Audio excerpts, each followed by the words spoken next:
ராஜயோகம். ஒவ்வொரு மதங்களும் ஒவ்வொரு விதமான பிரார்த்தனைகளையும் வாழ்வியல் முறைகளையும் மனித குலத்திற்கு போதனைகளாக சொல்லி உள்ளது. இருப்பினும் இந்த பிரபஞ்சத்தில் அண்ட நிழலும் இல்லை, ஆதரிப்பார் யாரும் இல்லை என்ற நிலையில் ஏக்கப்பட்டு கொண்டிருக்கும் மனித உள்ளங்களை ஊக்கப்படுத்தி உண்மையான வாழ்வியலில் அவமானப்பட்ட ஒவ்வொரு மனிதனுக்கும் வெகுமானம் உண்டு என்ற ஆன்மீக உண்மையை மதங்களை கடந்து உலக நாடுகளில் உறுதிப்படுத்தி சர்வமத ஜோதிட மகரிஷி என்று பாராட்டு பெற்று சிங்கப்பூர், மலேசியா, ஸ்ரீலங்கா உட்பட ஆஸ்திரேலியாவில் சிட்னி முருகர் கோவில் மற்றும் ஏடிபிசி வானொலியில் சிறப்பு ஆன்மீக நேரலை நிகழ்ச்சியில் கலந்து கொண்டு America, France, German, Switzerland, Canada, England உட்பட மேற்கத்திய நாடுகளில் உள்ள நேயர்களின் இக்கட்டான கேள்விகளுக்கு அப்பட்டமான ஆன்மீக விளக்கங்கள் கொடுத்து வெளிநாட்டு மக்களாலும் பத்திரிகைகளாலும் பாராட்டு பெற்றதோடு ஜோதிடம், ஆன்மீகம் உள்ளிட்ட துறைகளில் சிறந்த சேவைக்காக மனிதருள் மாணிக்கம், மகாத்மா காந்தி, சாதனை சிகரம் உட்பட மேதகு ஆளுநர் அவர்களால் ஆன்மீகச் செம்மல் என்ற விருதுகளும் பாராட்டுகளும் பெற்ற சர்வமத ஜோதிட மகரிஷி SRJ ராஜயோகம் line doctor K Ram PhD அவர்கள் கேள்விக்குறியோடு உள்ள உங்கள் வாழ்க்கை ஆச்சரியக்குறியாக மாற வேண்டும் என்ற ஆன்மீக பிரார்த்தனையோடு வழங்கும் ராஜயோகம். வணக்கம் நேர்களே, இது உங்கள் அபிமான கேப்டன் டிவி வழங்கும் ராஜயோகம் நிகழ்ச்சி. அன்பு நேயர்களாகிய உங்களை சந்திப்பதில் மிக்க மகிழ்ச்சி.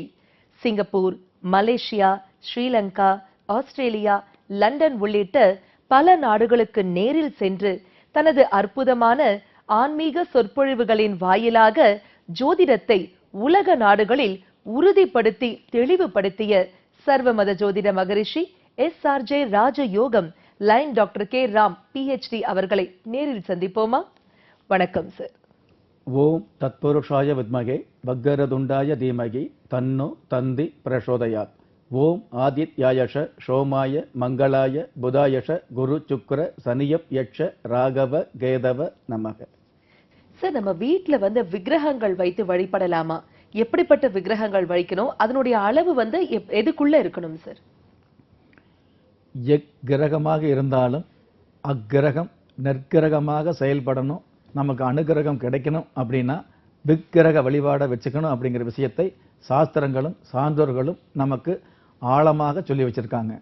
அப்படி இருக்கக்கூடிய விக்கிரக வழிபாடு நிறைய பேர் கோயிலுக்கு போனால் கூட பார்த்தீங்க அப்படின்னா ஆர்வ மிகுதியில் அல்லது ஆசையால் அல்லது அளவு கடந்த பக்தியால் விக்கிரகத்தை கையால் தொட்டு வணங்கக்கூடிய ஒரு அமைப்பை வச்சுக்கிட்டு இருக்கிறாங்க. எந்த ஒரு விக்கிரகமாக இருந்தாலும் கண்டிப்பாக நம்மளுடைய கை படாமத்தான் கும்பிடணும். கைகூப்பி கும்பிடுவது தான் விக்கிரகமே தவிர்த்து கை தொட்டு வணங்கக்கூடிய அளவுக்கு விக்கிரக வழிபாடு இல்லை அப்படிங்கிற ஒரு யதார்த்தத்தை நம்ம தெரிஞ்சுக்கணும். இரண்டாவதாக சில பேர் ஆழ்ந்த பக்தி அல்லது ஆர்வ மிகுதி அப்படிங்கிற பேரில் வீட்டிலேயே விக்கிரகத்தை வச்சு வழிபாடு செய்யக்கூடிய ஒரு சூழ்நிலையை ஏற்படுத்திக்கிறாங்க. வீட்டில் விக்கிரக வழிபாடு அப்படிங்கிறது பார்த்தீங்கன்னா பொதுவாகவே விக்கிரகத்தை வீட்டில் வச்சு வழிபாடு செய்யக்கூடாது அப்படிங்கிற விஷயத்தை சாஸ்திரம் சொல்லியிருக்குது. அதாவது காலாகாலத்தில் செய்ய வேண்டிய பூஜைகள், மந்திர உச்சாரணங்கள், மணி ஒலிப்பி பண்ணக்கூடிய மந்திரங்கள், இந்த மாதிரியான நிறைய விஷயங்கள் இருந்துகிட்டு இருக்குது விக்கிரகத்துக்கு. 6 கால பூஜையும் செய்யக்கூடிய அமைப்பு இருந்தால் தான் விக்கிரகத்தை வச்சு வழிபாடு பண்ணணும். 6 கால பூஜையும் செய்யக்கூடிய அமைப்பு சாதாரண குடும்பத்தில் முடியாதுங்க. கண்டிப்பாக ஆகம விதிகளை பின்பற்றக்கூடிய தெய்வ சன்னதியில் மட்டும்தான் இந்த மாதிரியான விக்கிரக வழிபாடு வச்சுக்கக்கூடிய, அதாவது 6 கால பூஜைகளை நம்ம செய்யக்கூடிய ஒரு அமைப்பு ஏற்படும். இப்படி இருக்கும் பொழுது சில பேர் வீட்டில் வச்சு விக்கிரகம் வழிபட்டுக்கிட்டு இருக்கிறாங்களே, அது எந்த மாதிரியான வகையில் சாத்தியம்னு பார்த்தீங்கன்னா, உதாரணமாக எந்த ஒரு வீடாக இருந்தாலும் 12 இன்ச்சுக்குள்ள, அதாவது இன்ச்சு கணக்கு எடுத்துக்கிட்டோம் அப்படின்னா 12 இன்ச்சுக்குள்ள இருக்கக்கூடிய அந்த அளவு இருக்கக்கூடிய விக்கிரகத்தை வீட்டில் வச்சு வழிபாடு பண்ணலாம். 12 இன்ச்சுக்கு மேலே இருக்கக்கூடிய விக்கிரகம் வீட்டில் வச்சு வழிபாடு வச்சுக்கிட்டோம் அப்படின்னா தேவையில்லாத வில்லங்கங்கள், தேவையில்லாத அபசகுணங்கள். ஒரு நாள் 24 மணி நேரத்தில் 24 மணி நேரமுமே நல்ல நேரமாக இருக்காது, இருக்கவும் முடியாது, இருக்கிற மாதிரி தெய்வம் அருளவும் முடியாது.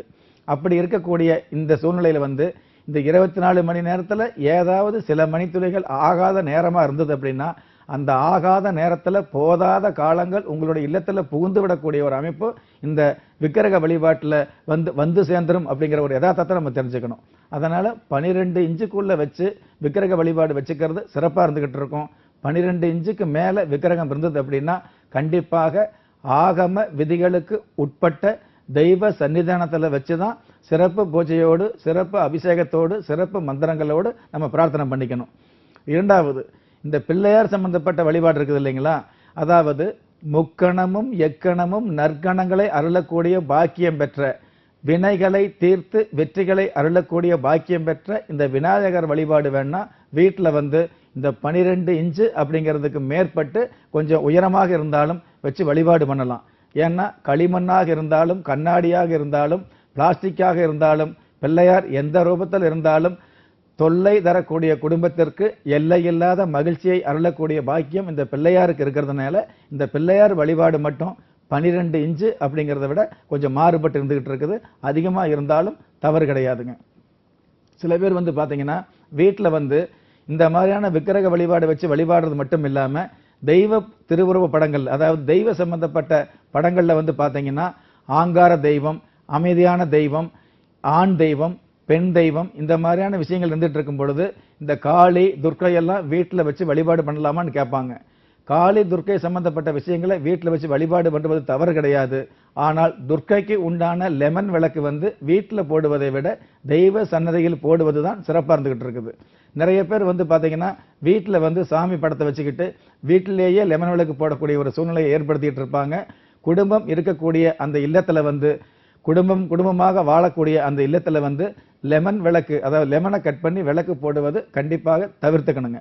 ஆனால் அதுவே கோயில் சன்னதியில வந்து நிச்சயமாக இந்த மாதிரியான பிரார்த்தனைகள், இந்த மாதிரியான ஒரு வேண்டுதல்கள், இந்த மாதிரியான ஒரு விஷயங்களை வந்து நீங்க கையில் எடுத்துக்கலாம்.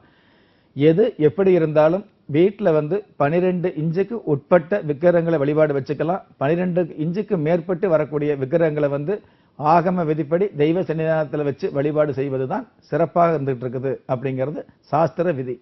பலருக்கும் மிகவும் பயனுள்ள தகவல் பகிர்ந்துட்டீங்க சார், மிக்க நன்றி. குலதெய்வ ஆசையும் நவகிரக அனுகிரகமும் பஞ்சபூத பாக்கியமும் அனைவருக்கும் கிடைக்க வேண்டிய பிரார்த்தனையோடும் வாழ்த்துக்களோடும் நன்றி. நீங்கள் எந்த தேதியில், ராசியில், நட்சத்திரத்தில், லக்னத்தில் பிறந்தவராக இருந்தாலும், ஏன் எந்த மதத்தை சார்ந்தவராக இருந்தாலும் நல்ல நேரமும் நன்மையான காலமும் ஜாதகத்தில் இருப்பது சத்தியமான உண்மை. உங்களுடைய ஜாதகம், கைரேகை, பிறந்த தேதியை ஆய்வு செய்து பிரபஞ்சத்தில் உங்களுக்காக விதிக்கப்பட்டுள்ள யோக பலன்களையும் பாவ புண்ணியங்களையும் பரிகார நன்மைகளையும் உறுதியாக தெரிந்து கொண்டு எண்கணித சாஸ்திரம், வாஸ்து சாஸ்திரம், தெய்வ பிரசன்ன சாஸ்திரம், விருட்ச சாஸ்திரம், மச்ச சாஸ்திரம், மந்திர யந்திர தந்திர சாஸ்திரம், சாமுத்திரிக சாஸ்திரம், பஞ்சபூத சாஸ்திரம், பரிகார சாஸ்திரம், அதிர்ஷ்ட ரத்தின சாஸ்திரம் மற்றும் அஸ்ட்ரோ பயோரித சாஸ்திர விதிகளின்படி திக்கற்ற யாவரும் ஒப்பற்ற பயன் பெற அணுகுங்கள். சர்வமத ஜோதிட மகரிஷி SRJ ராஜயோகம், Lion doctor K Ram PhD அவர்கள். என்ன நேர்களே, இன்றைய ராஜயோகம் நிகழ்ச்சி கண்டிப்பா உங்க எல்லாருக்குமே யோகம் கொடுக்கக்கூடிய அளவுல இருந்திருக்கும் நாங்க நம்புறோம். இந்த நிகழ்ச்சியை மீண்டும் பார்க்கணும் அப்படின்னு நினைச்சீங்கன்னா உங்க டிவி ஸ்கிரீன்ல ஸ்க்ரோல் ஆகிற வெப்சைட் அல்லது யூடியூப் ஐடியா டைப் பண்ணுங்க, ராஜயோகமா பார்த்து மகிழுங்க. திருமண பொருத்தம், கைரேகை, ஜாதகம் பார்த்து உங்களுடைய எதிர்காலத்தையும் உங்களுடைய அதிர்ஷ்டத்தையும் தெரிஞ்சுக்கணும்னா உங்க டிவி ஸ்கிரீன்ல ஸ்க்ரோல் ஆகிற நம்பருக்கு கால் பண்ணுங்க, அப்பாயின்மெண்ட் ஃபிக்ஸ் பண்ணுங்க, சார நேர்ல வந்து பாருங்க, அதிர்ஷ்டத்தை அள்ளிக்கோங்க. என்னால நேர்ல வர முடியாதுங்க, நான் வெளியூர்ல இருக்கேன் இல்ல வெளிநாட்டுல இருக்கேன் அப்படின்னு கவலைப்படுறீங்களா? கவலையே வேண்டாங்க. நம்பருக்கு கால் பண்ணுங்க, சார் கிட்ட அப்பாயின்மெண்ட்டை ஃபிக்ஸ் பண்ணுங்க, சார் கிட்ட போன்லயே உங்களுடைய கேள்விகளை கேட்டு தெளிவு பெற்றுக்கோங்க. மீண்டும் அடுத்த ராஜயோகம் நிகழ்ச்சியில உங்கள் அனைவரையும் சந்திக்கும் வரை நன்றி, வணக்கம். ராஜயோகம்.